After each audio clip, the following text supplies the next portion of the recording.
اس عمل سے بھی بخشش ہو جاتی ہے بندے کی، قبول ہونے کی بات ہے۔ تو بہرحال انسان خطا کا پتلا ہے، تو کوشش کیا کریں کہ جتنا زیادہ پڑھا جا سکے تو پڑھ لیں تاکہ خیر و برکت زیادہ سے زیادہ ہو۔ اور یہ میں نے جیسے آپ کو عرض کیا کہ جس گھر میں بھی فجر کا، صبح کا جو ابتدا ہے وہ اللہ کے نام سے ہوتی ہے،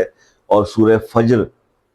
کی تلاوت جو لوگ کرتے ہیں تو وہاں پر یقین کریں کہ رزق بارش کی طرح برستا ہے۔ اور اس کو میں نے تو صرف آپ کو بتا دیا ہے کہ یہ آپ نے کرنا ہے۔ اچھا، اس میں اب کوئی وہ نہیں ہے کہ جی کتنے دن کرنا ہے، کتنے دن، آپ اس کو کرنا شروع تو کریں،